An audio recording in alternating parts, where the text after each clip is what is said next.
키워드로 읽어내는 시장 이야기 그리고 투자 전략 매주 목요일 김한진 이코노미스트와 함께합니다. 박사님 어서 오십시오. 네, 안녕하세요. 예, 연준의장의 이제 의회 증언, 의회 보고 때문에 긴장하고 있었는데 역시나 좀 우려가 있었습니다. 키워드 보겠습니다. 첫 번째 내용은 그 내용을 다뤄야겠죠. 네, 매파로 돌아선 파월, 3월 FOMC 또 이후에 최종 금리 전망은 어느 정도 되느냐인데요. 지난해 여름에 잭슨홀 미팅에서 휴가지에서 뭐 어려운 얘기 안 할 거야 그랬다가 세게 좀 그죠? 예, 시장이 투자자들이 좀 어려움을 겪지 않았습니까? 네. 이번에 마치 데자비처럼 좀 매파 발언을 했는데요. 어떻게 평가하세요? 네, 뭐 직전에 디스인플레이션 발언도 있고 그러니까요. 뭐 물가에 대한 자신감, 본인이 한 얘기를 잊어먹었을까요? 이런 것들이 말씀하셨던 작년 8월 말 잭슨홀 예. 미팅하고는 뭐 결이 좀 달랐는데. 네. 네, 아무튼 뭐 어제 하원 청문회에서는 뭐 전일 있었던 상원 청문회와 거의 뭐 똑같은 얘기를 예. 했죠. 다른 얘기를 할 수가 없죠. 5.1%의 기존 뭐 12월 말에 제시된 연준의 올해 말에 근원 PCE 물가 하고 이제 그 5.1%의 기준금리 중간값을 연말에 조금 더 올려야 될 것 같. 올릴 수도 있다, 올라갈 네. 수도 있다 이렇게 얘기를 했었고 뭐 그건 동일했습니다. 그런데 이제 어제 뭐 주식시장의 반응이 3월 지표에서 이제 50bp냐 25bp냐 이런 거를 보고 이제 굉장히 뜨겁게 관심을 가졌는데 거기에 대한 의식을 했는지 네. 상당히 그 거기에 대한 시간을 많이 할애했습니다. 그러니까 뭐 시장에서는 당연히 25bp를 인상한다라는 얘기를 좀 듣고 싶어 했는데 데이터에 달려 있다. 아직 결정된 게 없다. No decision. 결정된 게 없고 그러니까 이번 주에 나오는 뭐 고용 지표와 다음 주 화요일 날 나오는 CPI 그리고 수요일 날 나오는 PPI 생산자 물가 보고 결정하겠다라는 이제 원론적인 얘기를 했습니다. 네. 제가 이제 10시 방송 시작하면서도 제 견해를 말씀드렸는데 지표를 보고 하겠다고 얘기한 건데 네. 지표가 사실은 좀 부담스럽게 나오지 않을까. 네. 예, 고용도 그렇고 물가는 드라마틱하게 떨어지지 않는다면 결국은 금리 인상은 빅스텝 가능성도 꽤 열려 있다. 보면 페드워치는 물론 페드워치는 이것도 계속 뭐 하루하루 발언에 따라 많이 움직이는데요. 소위 이제 빅스텝 할 가능성을 지금은 77%, 80%까지 심리적으로 올려놨는데요. 네, 그 부분하고 그다음에 그러면 최종 금리가 어느 정도까지 올라갈지도 좀 예측해 주세요. 네, 뭐 파월 의장이 고용 지표와 물가에 달려 있다고 했는데 네. 사실 당장 고용 지표가 어제 이제 구인 구직 졸트랑 ADP랑 나왔죠. 네, 예. 그리고 뭐 ADP 민간 고용이 조금 높게 나왔죠. 24만 건. 네. 그리고 베이지북이 어제 나왔는데 예. 베이지북에서 이제 고용 시장이 여전히 적당한 속도로 증가하고 있고 임금 상승률도 조금 아직은 안정은 아니고 높지만 그래도 조금 내년도 가면 임금 상승률이 둔화될 거다. 베이지북에서 이제 여러 지역에서 미국의 여러 지역에서 그런 어쨌든 조짐이 나타나고 있다. 약간 긍정적인 이제 표현을 했습니다. 표현이 들어가 있습니다. 네. 그래서 뭐 지금 어제 나온 뭐 졸트나 ADP나 혹은 뭐 베이지북을 전반적으로 봤을 때 월가에 지금 워낙 많이 전망이 틀려서 이번에도 조금 뭐 사람들이 반신반의하고 있습니다만은 지금 신규 민간 일자리가 금요일 날 우리 시간으로 이제 토요일 날 볼 수 있겠죠. 한 22만 건, 뭐 23만 건 정도 지금 보고 있습니다. 네. 그 정도면 사실 1월 달 지표가 51만 7천 개가 신규 고용이 늘었는데 한 15만 개 정도는 조금 이례적인 뭐 통계의 어쨌든 기준점 변화라든지 네. 온화한 날씨라든지 이런 것들을 조금 빼고 봐야 된다. 그러면 1월 달이 실제로는 한 35만 건이니까 만약에 2월 달 지표, 내일 나오는 2월 고용 지표 신규 고용도 뭐 한 25만 건 정도만 밑으로 나오면 25bp 인상이 유력하고요. 만약에 30만 건에 근접하는 여전히 1월에도 실질적으로 한 35만 건으로 추정되는데 네. 2월에도 한 30만 건이다. 이러면 조금 뭐 50bp 쪽에 조금 기울 것 같습니다. 시장의 혼란을 좀 덜 주기 위해서 소위 25로 가면서 그 점도표의 레벨을 올릴 거냐, 그죠? 아니면 뭐 지표를 보고한다고 했으니까 물가 안 잡힌다, 고용 좋다 해서 50bp를 올릴 거냐, 이 기로에 있는 것 같고요. 다만 어쨌든 금리의 인상 폭과는 별개로 점도표를 보면 지금 이제 소위 상단 금리 자체 레벨은 지금보다는 올라가야 된다고 봐야 되는 거 아니겠습니까? 네, 그래서 3월 20일 뭐 FOMC 결과가 이제 나오면 알겠지만 네.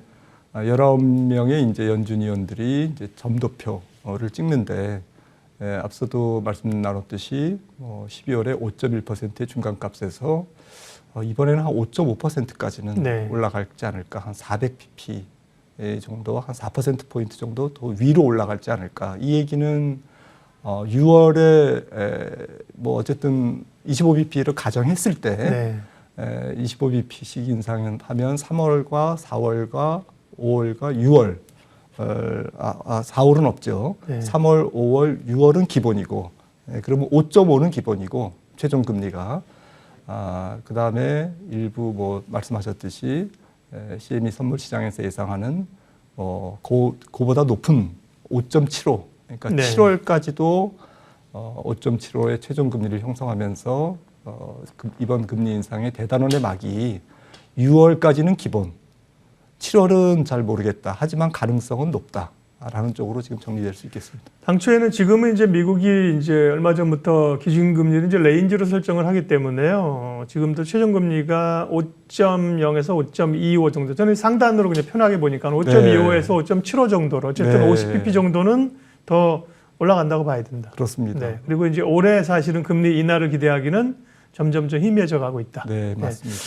그걸 이제 시장이 어떻게 소화하느냐가 관건인 것 같습니다. 이야기 이어서 가도록 하겠습니다. 두 번째 주제 보여주십시오. 네. 미국의 고용 과열, 네. 요동치는 국채금리. 뭐 그럴 수밖에 없는 게 중요한 이슈이기 때문에 지금 연동돼서 가는데요. 고용 지표는 이제 아까 말씀을 해주셨기 때문에 가름하고 한 35만 개, 6만 개? 그게 지금은 좀 기준이 된다 그러셨죠? 한 네. 30만 개, 30만 개 정도. 네, 이상으로 나오면 네. 조금 뭐 부담스러울 것 같습니다. 50bp 쪽으로 기울 것 같습니다. 네. 연준 위원들도. 예. 그 밑으로 나온다게 하면 네, 오히려 조금 안도감을 가질 수 있는 거고요. 그러면서 이제 제롬 파월 의장의 발언 이후에 미국의 국채 금리가 2년물 같은 경우 5% 넘어가서 꽤 강하게 가고 있는데요. 채권 동향 좀 금리 동향 좀 알려주세요. 네, 사실 주식시장에서 가장 민감한 게 10년 국채 금리의 네. 변동에 따라서 작년 12월부터 지금 최근까지 국채 금리의 변동과 주가 상승률을 굉장히 민감하게 움직였습니다.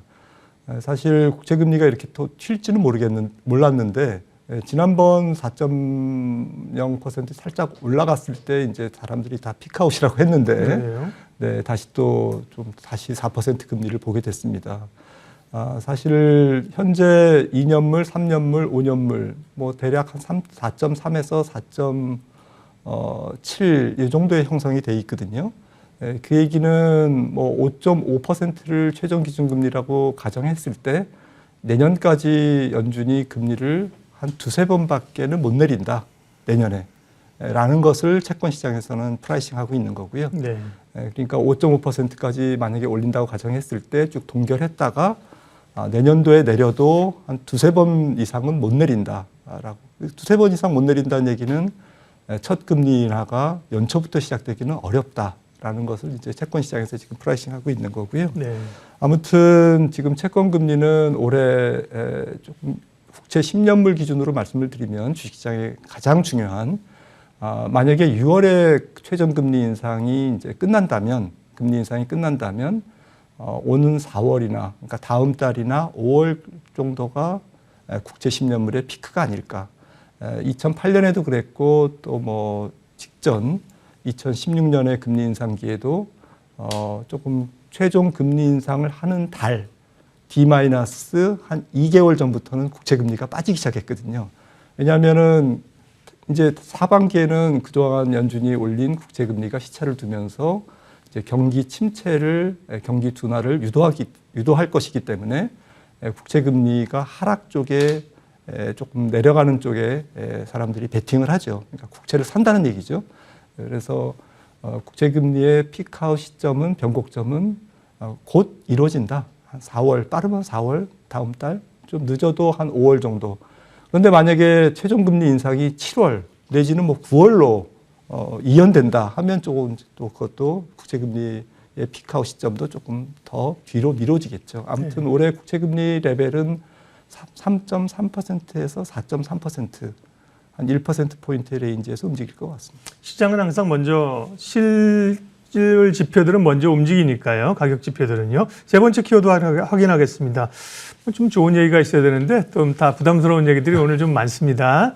중국에 이제 전인대가 진행이 되고 있는데 성장률 목표를 5% 전후로 낮게 낮췄다는 거 우리가 이제 알고 있지 않습니까? 중국 경제를 어떻게 볼 것이며 우리는 어떻게 될 것인가인데요. 네.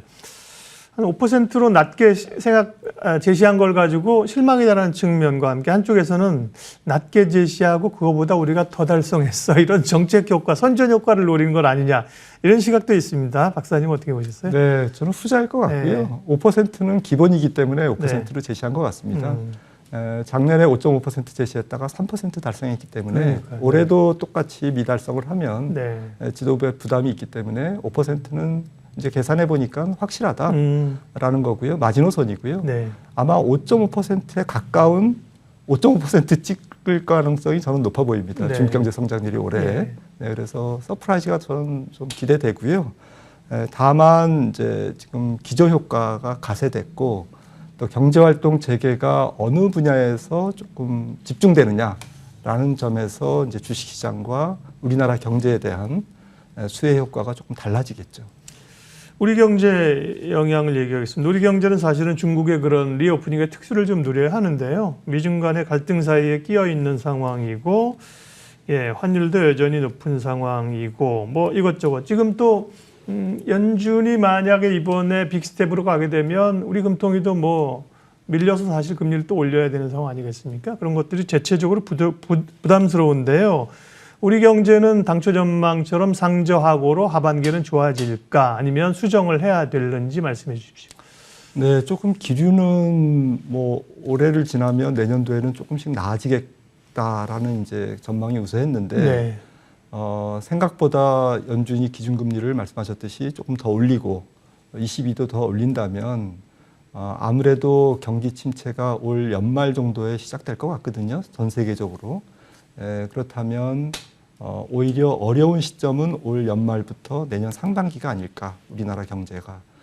다만 이제 중국과 연계해서 본다면 중국 경제 성장률이 그래도 전 세계 경제 성장률을 전 세계 경제를 떠받치는 그러한 역할을 하기 때문에 아무래도 중국의 좀 수혜를 우리나라는 많이 받기 때문에 그래도 성장률이 좀 방어되는데 중국이 좀 기여해 주지 않을까 이렇게 생각을 합니다. 네. 중국 관련된 얘기는 뭐 시간이 오늘 허락이 않네요. 뭐 나중에 그 또 양회가 끝나고 나면 평가를 좀 종합적으로 할 시간이 좀 있을 것 같고요. 김한진 박사님의 투자 인사이트, 지난주에 말씀하신 게 아직까지 각인이 돼 갖고요. 뭐 주식시장이 아니라 주식이 있는 시장이다 내리겠는데 오늘 어떤 말씀해 주실 건지 좀 볼까요? 네, 오늘은요. 주가는 재료에 선행한다. 네, 무슨 의미인가요? 네, 뭐 당연한 얘기고 뭐 모든 사람들이 다 알고 있지만 이게 상당히 이 진리를 다시 한번 리마인드 하자는 의견에서 생각해서 이제 오늘 나눠봤고요. 어쨌든 지금부터 우리의 투자 초점은 한 2, 3분기 후에 일어날 시점, 일들을 올 4분기 정도에 일어날 일들을 조금 미리 가늠해 봐야 될 것 같은데 첫째는 지금 앞서도 말씀 나눴듯이 4분기 경기가 혹은 내년 상반기 경기가 조금 안 좋을 것 같다라는 이제 부정적인 전망이 하나 있고요. 한쪽에서는 반도체 조금 마이크로하게 미시적으로 들어가면 반도체 경기라든지 요즘에 조금 핫한 2차 전지라든지 반도체 경기가 돌았을까 올해 4분기 정도에는 혹은 2차 전지의 어쨌든 수주 동향도 4분기까지 계속 뜨거울까 이런 악재와 호재가 그러니까 거시적으로는 조금 부담스러운 재료가 지금 도사리고 있고 미시적으로는 조금 좋은 재료가 지금 있고 이래서 이게 기싸움을 좀 벌일 것 같습니다. 결론적으로 너무 부정적으로 볼 필요는 없고 연말 정도에 조금 섹터 쪽에서 좋아지는 섹터를 지금 미리 선점하는 그런 투자 전략이 현명할 것 같습니다. 네, 투자자는 과거를 보는 게 아니라 앞으로 미리 가서 생각을 하고 있어야 됩니다. 그래서 사실은 뭐 활력이 있는 거고요. 투자라고 하는 게 여러 트렌드도 그렇고 뉴스도 그렇고 생각할 게 많습니다. 키워드로 알아보는 경제 이야기 김한진 박사님 함께했습니다. 고맙습니다.